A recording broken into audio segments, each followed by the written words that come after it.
autres mouvements astucieux pour que l'as de carreau se trouve sur le dessus.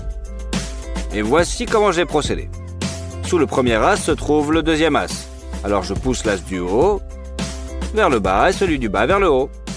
Et quand tout est à plat, je pousse le deuxième as sur le dessus du paquet. Regardez ce roi, je le couvre un peu avec ma main et je l'abaisse doucement dans le verre. Rien d'extraordinaire jusqu'à présent, mais maintenant nous allons enchanter le verre. En répétant notre tour, le roi s'enfonce progressivement dans le verre. Regardez. Mais c'est une carte différente.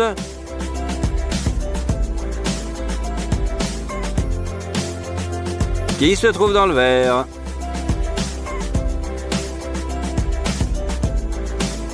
Bien que le sommet soit toujours celui du roi. Alors, comment cela est-il possible? Je vous explique. C'est simple comme bonjour. Nous allons agrafer les deux cartes ensemble avec du scotch double face.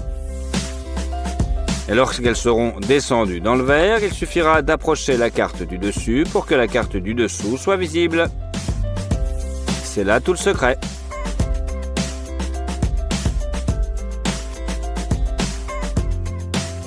Pas bête, non? Il n'y a plus qu'à impressionner vos copains. Ou copines. Prenons la carte et commençons à feuilleter les pages rapidement en la laissant tomber à un endroit aléatoire. Par hasard, nous ouvrons le livre et incroyablement, le 9 est tombé sur le 9e chapitre. Le plus difficile, c'est que le 9 se trouvait à l'origine à la page 9. Et nous venons de jeter discrètement la deuxième carte. Lorsque l'on feuillette rapidement les pages, la carte ressort d'elle-même. Comme si elle avait été là. Comment j'ai fait? Essayez de poser une carte sur le verre et de placer une pièce de monnaie sur son bord. La construction tombe. Essayons d'enfoncer davantage la carte, mais la pièce est toujours plus lourde. Versons alors de l'eau jusqu'au bord du verre. Mettez la carte et la pièce. La tension superficielle empêchera maintenant la carte de basculer. Magique. Prenons une carte ordinaire et posons-la sur un verre d'eau. Elle peut supporter son poids et reste immobile.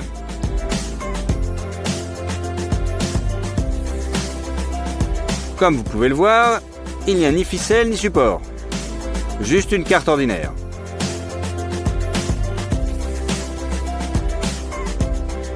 C'est plutôt magique, non?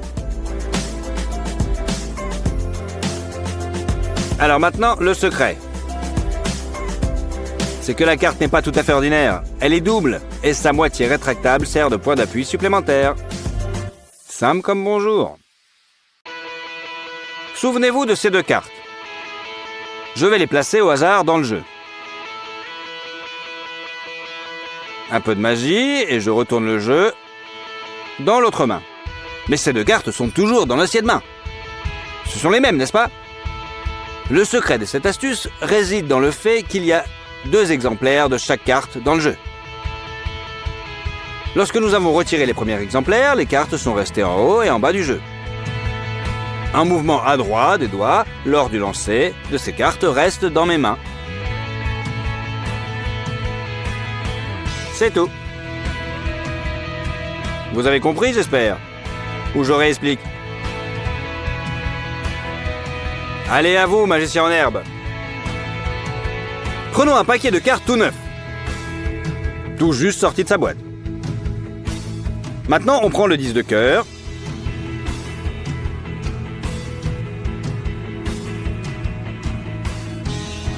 On le place au centre du jeu.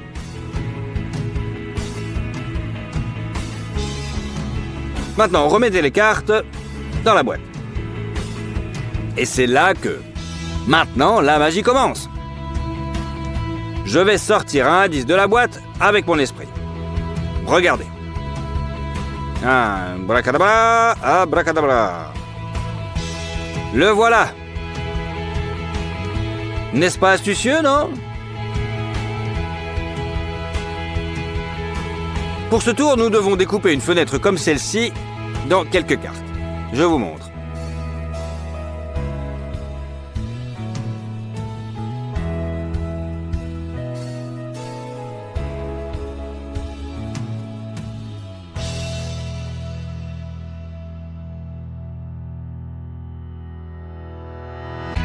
On coupe, on coupe, on coupe, on coupe. Cachez nos cartes à trous avec le reste du jeu et mettez-les dans la boîte. Remplissons l'évier d'eau et laissons le robinet ouvert. Plaçons la balle sous le jet, voyons à quelle vitesse elle commence à tourner. Si vous commencez à déplacer le jet, la balle le suivra et restera dans le courant. Maintenant, attachons-la à une ficelle et laissons-la retourner dans le courant. C'est comme si elle était collée. Mais avec un peu d'effort, on peut quand même la retirer.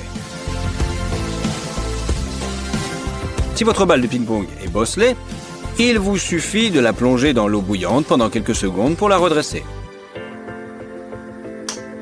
Hop, et la balle retrouve sa forme initiale.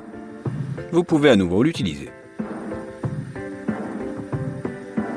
Vous pouvez également placer un briquet sous la boule cabossée, mais à une certaine distance pour qu'elle ne fonde pas.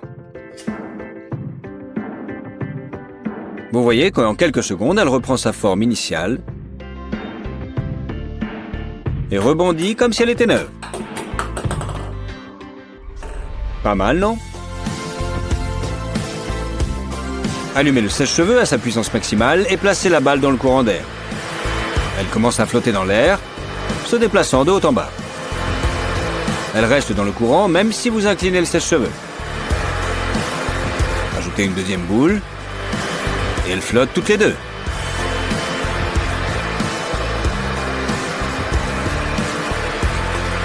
Mettez un rouleau de papier toilette au-dessus et elle s'envole brusquement à travers le rouleau. Regardons encore une fois. Voici l'angle maximal auquel la balle reste dans le courant. Prenez maintenant une paille à cocktail ordinaire. Pliez-la, angle droit. Portez-la à vos lèvres et commencez à souffler fort à l'intérieur. Puis placez une balle à l'autre extrémité. Voyez à quelle vitesse elle tourne et reste sur le tube. La durée dépend uniquement du volume de vos poumons. Et maintenant, le même tour mais avec un entonnoir. Soufflez dedans et la balle commence à tourner. Même si ce n'est pas pour longtemps. C'est plus difficile qu'il n'y paraît. Mais pourquoi se torturer si l'on peut simplement attacher un entonnoir à un sèche-cheveux?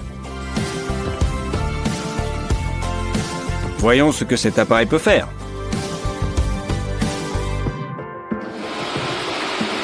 Ne mets pas la balle trop loin de toi. Place-la aussi près que possible et elle se met à tourner à toute vitesse. Waouh!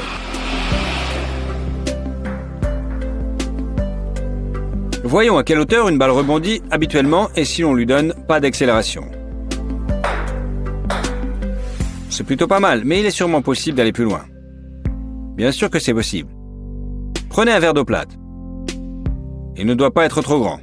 Juste assez pour que la balle soit au centre et qu'elle flotte.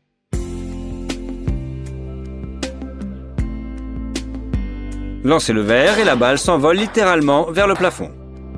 Recommençons. Regardez la puissance. Sans le plafond, on ne sait pas jusqu'où la balle serait allée.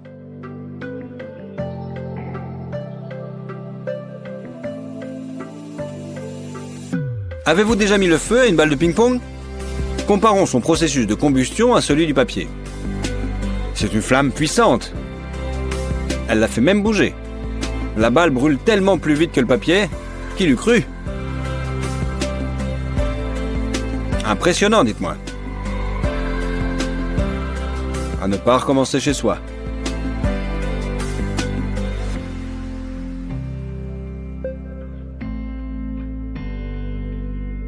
Dingue.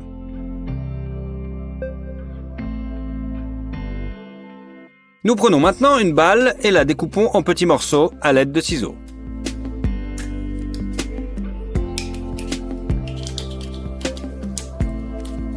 Ensuite, nous avons besoin d'un petit morceau de papier aluminium. À l'intérieur de cette feuille, nous plaçons les morceaux de la boule précédente et nous l'enveloppons soigneusement comme un bonbon.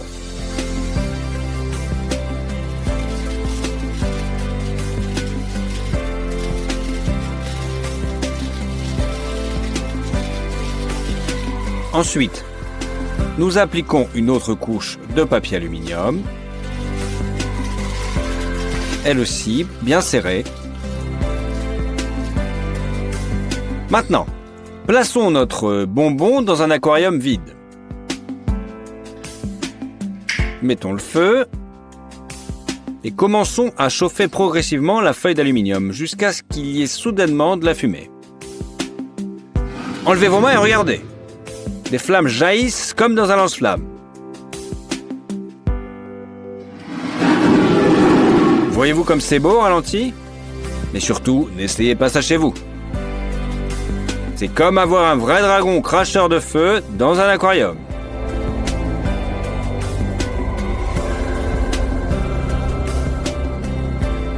Parfois, on obtient une bombe fumigène au lieu d'une colonne de feu. Mais je trouve ça cool aussi. Pas mal ?